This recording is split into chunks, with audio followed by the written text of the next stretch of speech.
Queridos amigos de Cine Premier, ¿cómo están? Qué gusto saludarlos, porque ya saben que aquí tenemos un proyecto que a mí me emociona un montón, porque tiene que ver con hablar de películas alrededor de una temática, películas increíbles, imperdibles, que de alguna u otra forma ahí se van quedando en nuestra memoria y siempre es bueno rescatarlas, siempre es bueno regresar a ellas, y más cuando las unimos junto a otras que tienen en común elementos en su temática. Hoy queremos platicarles a ustedes de algo muy interesante que abunda mucho en el mundo y hoy veremos un buen número de películas de distintas latitudes hablando de familias criminales. Y es así como hoy les doy la más cordial bienvenida a este proyecto de Cine Premier, donde su servidor, junto con mi queridísimo Carlos Jesús González, hablamos de películas alrededor de una temática en especial. Hoy, en esta tercera entrega, pues ya les digo, vamos a hablar de familias criminales y así le doy la más cordial bienvenida a mi queridísimo amigo. Querido Chuy, ¿cómo estás? Bien, querido Arturo, así envidiándote porque hoy no solo nos divide el horario, sino que tú estás en la playa y yo, y yo estoy no en la nieve, pero todavía no salimos en Berlín digamos, de la época de frío. Sí, caray, hoy sí estamos, creo que en distintas circunstancias más que Sí. nunca. ¿A cuántos grados estás tú allá ahorita? Pues ahorita habrá como 7 grados, amanecimos a 1 grado, subió la temperatura hasta 11, 12, pero ahora pues por la noche vuelve a bajar otra vez como hasta 2, 3 grados. Este, pero bueno, así aquí nos tocó vivir y bueno, pues a todos se acostumbra uno más o menos. Lo pesado de acá sobre todo es que el cielo es gris, a partir de noviembre más o menos, y hacia estas alturas del año uno ya espera que salga un poquito más el sol y nos ha quedado un poco a deber, pero bueno, ya nos aventarás un poco tú del que estás teniendo y ya esta primavera va a arrancar tarde que temprano. Bueno, yo, para que sepas, nomás estoy a 31 grados ahorita. Qué maravilla. Además, y con brisa marina, Y con ¿no? brisa marina y una vista así bastante bonita, que luego les voy a presumir, pero, pero sí. Buenísimo, amigo. Oye, querido, pues muchísimas gracias otra vez por esta aventura que hemos titulado 7 horas, que vale la pena recalcar a qué se debe este número, digo, este nombre. No vamos a estar aquí 7 horas hablando de algo, me encantaría, podríamos hacerlo sin ningún problema, pero 7 horas se refiere a la diferencia horaria que hay entre México y Berlín, en donde está nuestro querido Chuy. Entonces, a partir de esa distancia horaria, es que hemos decidido llamar este proyecto 7 horas, que como les digo, hablamos de distintas películas alrededor de una misma temática y hoy vamos a platicar sobre familias criminales. Y me gusta mucho que la selección de películas que tenemos hoy es de un montón de lados, ¿no? Hay como de todos tipos de nacionalidades, idiomas, estilos de vida, historias, y pues sí, vamos a tener creo que una buena selección.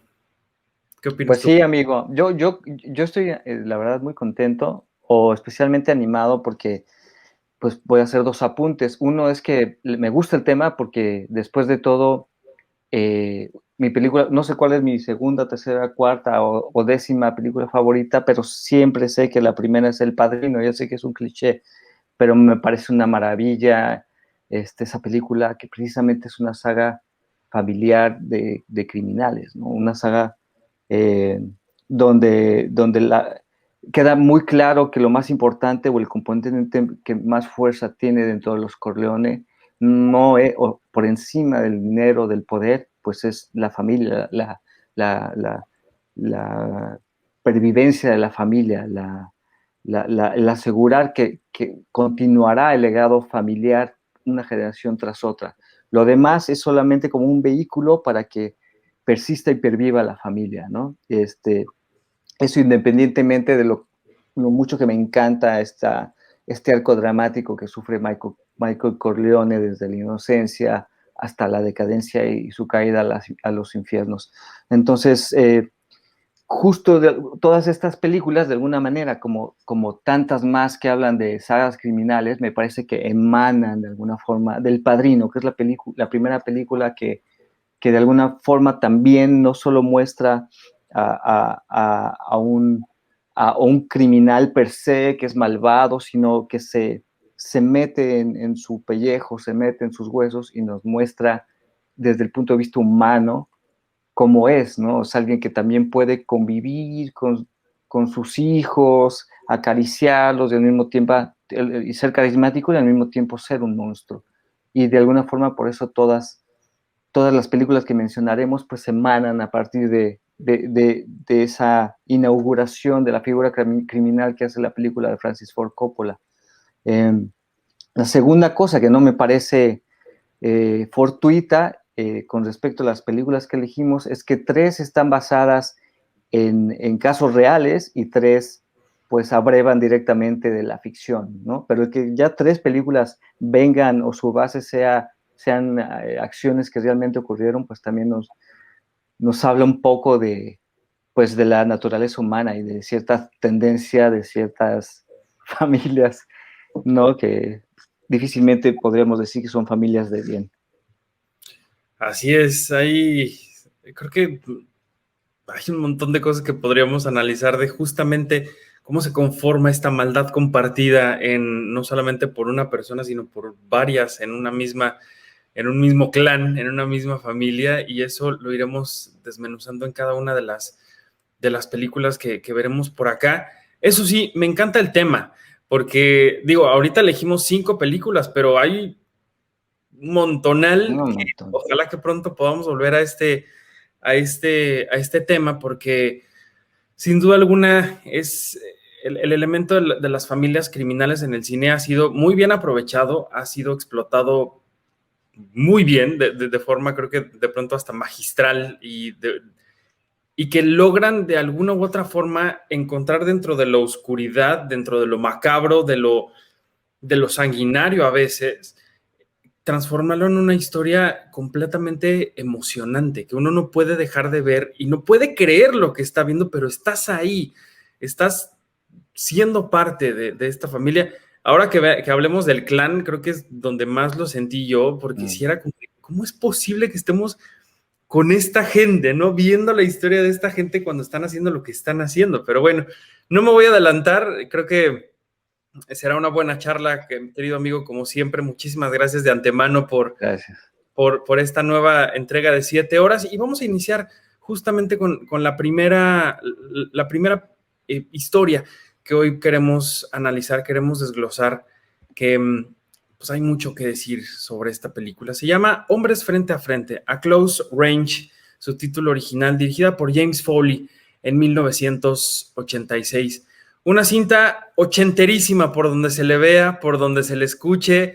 Este par de hombres, Christopher Walken, Sean Penn, jovencísimos, ahí también increíbles como siempre. ¿Qué nos puedes contar de esta película, querido amigo? Pues a mí me parece que es una película que vale muchísimo la pena desempolvar, ¿no?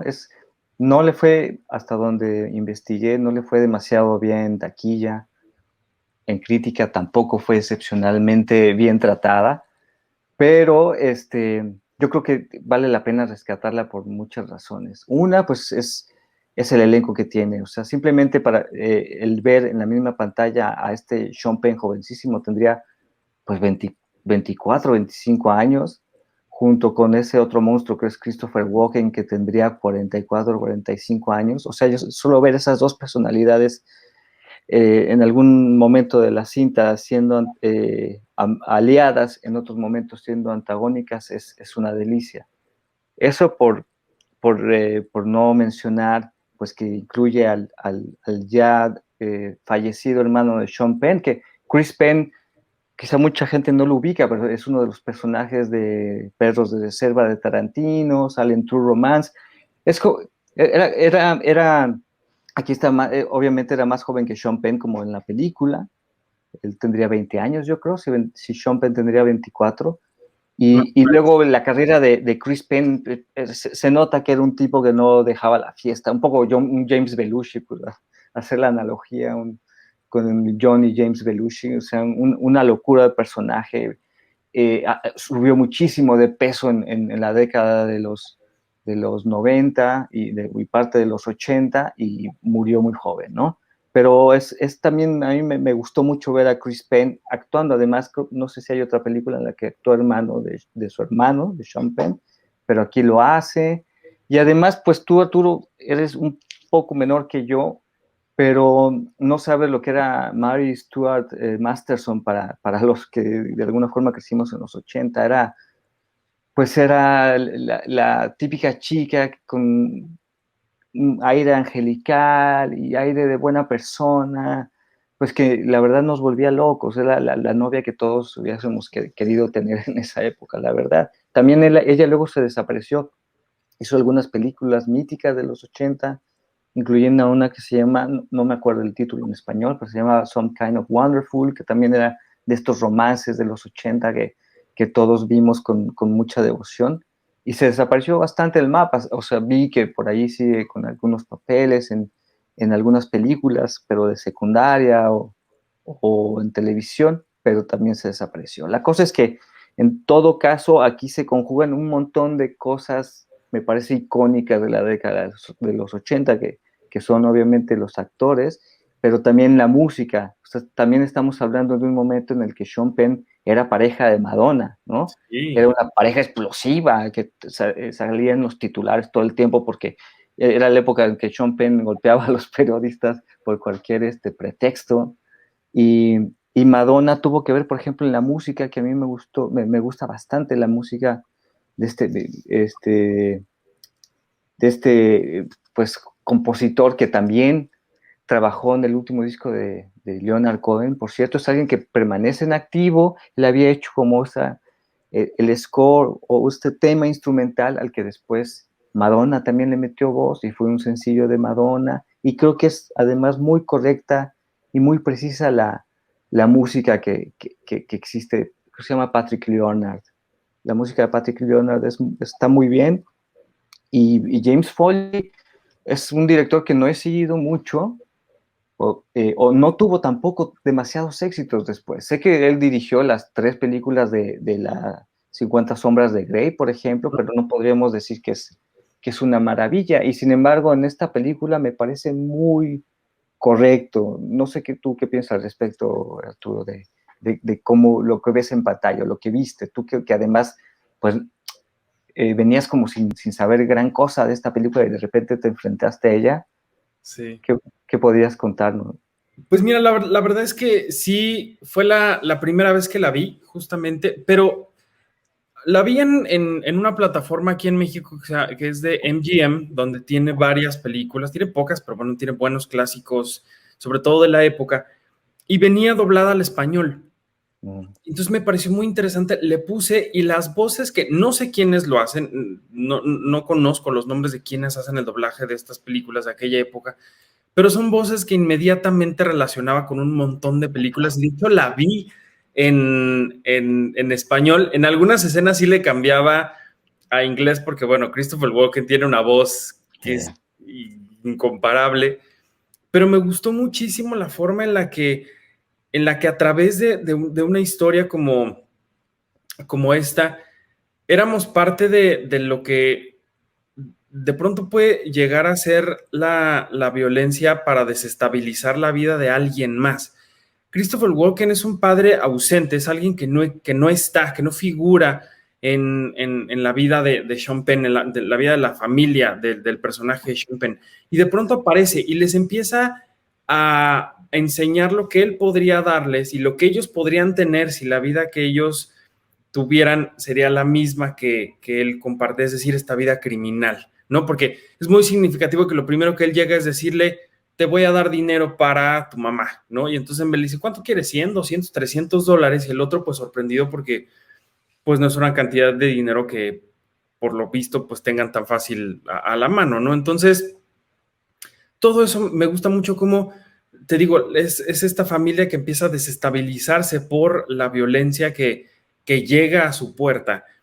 Y de pronto como esta violencia no tiene concesiones para nadie. Y lo que va haciendo esta película es mostrarnos que justamente para el personaje de Christopher Walken, nadie es importante más que él, Mm. incluidos los que quieran, y para no spoilear ni decir nada, pero eso me sorprendió muchísimo y me gustó bastante de cómo nos hace parte de este lado crudo, este lado visceral, este lado de la violencia que solamente le interesa el poder, los recursos, la forma en la que la gente se relaciona unos con otros por interés, por beneficio, ¿no? Donde una cena con alguien puede significar algo bueno o algo muy malo. Es decir, un montón de cosas y elementos que la verdad me hicieron disfrutarla muchísimo. Creo que tienen por ahí algunos emplazamientos bastante interesantes para el cine de los criminales. Esta secuencia donde está Christopher Walken junto con su séquito de Secuaces. secuaces y la cámara se va acercando muy lentamente, pero tienen por ahí un humo, una luz que está cruzando a la mitad de la sala donde están. Es decir, creo que hay muchos elementos que me hicieron disfrutar muchísimo esta película. Les digo, ochenterísima por donde se le vea, por donde se le escuche, la moda, los lentes, la música, el sintetizador, como bien decías tú, Madonna en los créditos finales, que bueno, en ese momento, como decías bien, Sean Penn y Madonna estaban juntos. Lo primero que aparece en los créditos finales es la canción de Madonna y decía interpretada por Madonna y así en todo lo que da la pantalla, ¿no? Claro. También eso me pareció muy, muy interesante y muy propio de la época, del momento pues que se estaba viviendo en la vida de Sean Penn y de Madonna. Y justamente James Foley, por lo que yo veía, él ha trabajado mucho o trabajó mucho con Madonna en distintos momentos. Por ejemplo, en algunos de los tours está él como él tiene el crédito de director, bueno, Live to Tell, que es la canción justamente que aparece aquí al final, pero también The Virgin Tour. Por ahí también está algunos videoclips como Papa Don't Preach, Who's That Girl, ¿qué otro más por aquí? Claro que Papa Don't Preach, por ejemplo, era un cortometraje, básicamente. O sea, Exacto, exacto. Danny Aiello, como el papá de Madonna, está muy bien ese video en cuanto a lo que propone. Era cuando todavía los videos te contaban toda una historia, ¿no? Y había como todavía estaban muy influidos por el lenguaje cinematográfico. Sí. Y bueno, un poco recuperando lo del principio, sí, creo que es importante decir que se basa en un caso real. O sea, esta familia de Bruce Johnston, Sir, que es digamos, la figura en la que se basa el personaje de Christopher Walken, y mientras que Bruce Johnston Jr. es Sean Penn, era una familia que efectivamente robaba tractores y casas en Pensilvania, y creo que bueno, y donde los hechos históricos o los acontecimientos que sucedieron a nivel judicial y demás están muy apegados a lo que cuenta la película. O sea, sigue con bastante precisión lo que pasó en la vida real. Y bueno, James Foley, como tú dices, creo que tiene muy bien cuidado su lenguaje cinematográfico. Creo que es muy acertado en el manejo de la luz. Además, se nota que es como un director muy físico, y entonces yo no sé cuántas veces sale el torso desnudo de Sean Penn, pero sale varias veces, ¿no? Entonces, Yes. creo que nunca he visto tantas veces el torso de Sean Penn en otra película como en esta. Y además tiene este rollo de hay una parte donde hay un lavado de sangre como muy cristiano, ¿no? Donde ves el agua correr, los paisajes, el contraste entre estos paisajes bucólicos y demás con el horror, ¿no? Como que se manejan esas fronteras en su lenguaje que me gusta mucho. La verdad es que está muy bien la peli en ese sentido. Que mira, yo sin ánimos de arruinar ninguna sorpresa y caer en algún spoiler, creí que cuando se iba a acabar la película hubiera sido un final espectacular. Y de pronto viene esta secuencia que dices tú, de este correr de la sangre y cómo cae por los brazos y emana de los agujeros de provocados por una bala. toda esa parte de la película, que no quiero decir en qué momento es, me pareció ya un exceso. O sea, Ya. creo que si la hubieran acabado segundos antes, lo que provocan esas balas, el suceso que provoca esos balazos, ahí hubiera sido un final espectacular. Pero creo que todo lo demás ya lo sentí como muy, Es muy que de... estás, sí, es como muy obvio, muy cristiano en ese sentido, ¿no? Muy de resurrección, casi, casi. ¿Me Exacto. entiendes? Pero creo que un poco mal ejecutado, o sea, Yeah. hasta inverosímil, pues, para las propias reglas de la película, sí lo sentía como muy, ay, ¿en serio? ¿Sobrevivió a eso? ¿No? Y luego está como si nada, es decir, o Sí, sea, sí. todo eso es un poco exagerado, eso sí, llega creo que un momento interesante donde la secuencia entre Sean Penn y Christopher Walken, la última secuencia de La ambos, salva, ¿no? Ahí la salva bastante. exacto, es, la salvo un poco sobre todo por la actuación de ambos, pero por el rostro de Christopher, que realmente sí se veía, pues un poco como temeroso, ¿no? De esto, y estaba leyendo que él siempre, por cuestiones de seguridad, él revisaba siempre personalmente todas las armas que tenían que ver con las secuencias donde él iba a participar.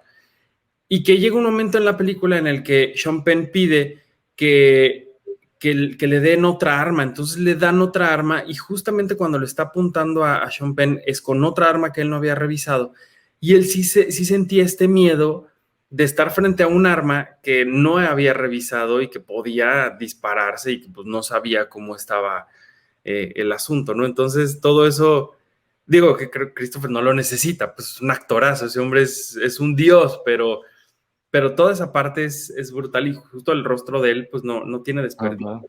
Y eso que todavía no pasaba lo de Brandon Lee y el cuervo, ¿no? Sí, no, seguro que lo hace revisar a fuerza. Imagínate. Pero en todo caso, creo que es una película que vale la pena ver. Vale la pena mucho, que merecía mejor suerte, que de verdad creo que la gente no debería perderse, ¿no? Por el retrato en época, por la manera en que está contada, creo que vale mucho la pena, la verdad. Así es, así es. Y también bueno, es interesante, como tú decías, la carrera de James Foley, que realmente pues no ha tenido como algo mucho más allá de esto que mencionamos, de esta película de Madonna.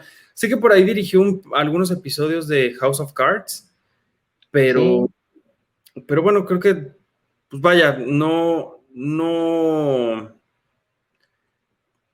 independientemente de esto y de 50 sombras de Grey, pues como que no hay mucho que podríamos como destacar, ¿no? De su filmografía. sí, no es digamos, no es un autor, es un director cumplidor que Exacto. quizá tengo la sensación de que en esta película tuvo bastante libertad, ¿no? Y que libertad que a lo mejor en las subsecuentes ya no tuvo.